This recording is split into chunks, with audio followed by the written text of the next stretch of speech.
ക്രിസ്തീയ വ്യക്തിബന്ധങ്ങൾ ഒന്നാം ഭാഗം. ക്രിസ്തു ശരീരത്തിലെ 3 മൗലിക ബന്ധങ്ങളെപ്പറ്റിയുള്ള പ്രബോധനമാണ് എഫേസ്യ ലേഖനം 5 21 മുതൽ 6-9 വരെയുള്ള ഭാഗത്തുള്ളത്.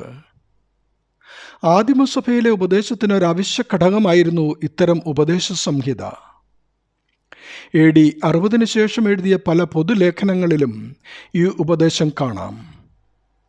ഉദാഹരണമായി കൊലോസ്യർ 3:18, 4:1, 1 പത്രോസ് 3:1 മുതൽ 5:7 വരെ. ഭാര്യാഭർത്തൃ ബന്ധം, പിതൃപുത്ര ബന്ധം, യജമാനഭൃത്യ ബന്ധം എന്നിങ്ങനെ ത്രിവിധ ബന്ധങ്ങളെ കുറെ കൂടി വ്യാപകമായ അർത്ഥത്തിലെടുക്കുമ്പോൾ സ്ത്രീ പുരുഷ ബന്ധം, തലമുറകൾ തമ്മിലുള്ള ബന്ധം, ഭരണാധികാരികളും ഭരിക്കപ്പെടുന്നവരും തമ്മിലുള്ള ബന്ധം എന്നിവയും ഇതിൽ ഉൾപ്പെടും.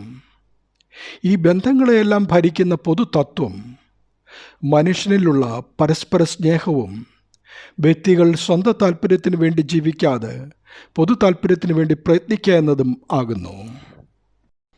എഫേസ്യർ 5:21 ക്രിസ്തുവിൽ പരസ്പരം കീഴ്പ്പെട്ടിരിക്കുവിൻ എന്ന തത്വം പുരുഷനും സ്ത്രീക്കും, യജമാനനും രാജാവിനും, മുതിർന്നവർക്കും കുട്ടികൾക്കും ഒരുപോലെ ബാധകമാണ്. കാരണം രാജാക്കന്മാർ പോലും രാജ്യസമാധാനത്തിനായി രാജ്യത്തെ ജനത്തിൻ്റെ പൊതു താല്പര്യങ്ങൾക്ക് കീഴ്പ്പെട്ടിരിക്കേണ്ടതുണ്ട്. ക്രിസ്തുവും വധുവായ സഭയും തമ്മിലുള്ള ബന്ധമാണ് ഏറ്റവും ഉദാത്തമായ ബന്ധം. ഈ അവസ്ഥ ബന്ധത്തിൻ്റെ പ്രതീകമായി ലോകത്തിൽ കാണപ്പെടേണ്ടതാണ് ഭാര്യാഭർത്തൃ ബന്ധം. ക്രിസ്തു സഭയെ സ്നേഹിച്ച് സഭയ്ക്ക് വേണ്ടി സ്വയം ബലിയർപ്പിച്ചതുപോലെ ഭർത്താക്കന്മാർ അവരുടെ ഭാര്യമാരെ സ്നേഹിച്ച് അവർക്ക് വേണ്ടി സ്വയം പരിത്യാഗം ചെയ്യുവാൻ കടപ്പെട്ടവരാണ്. അവർ സ്വന്തം ശരീരത്തെ പരിരക്ഷിക്കുന്നത് പോലെ തൻ്റെ ഭാര്യയെ പരിരക്ഷിച്ച് പരസ്പരം സ്നേഹിച്ച് ഒരുമിച്ച് വളരുക എന്നതാണ് ദമ്പതി ധർമ്മം. ദൈവനാമം മഹത്വപ്പെടട്ടെ. ആമീൻ.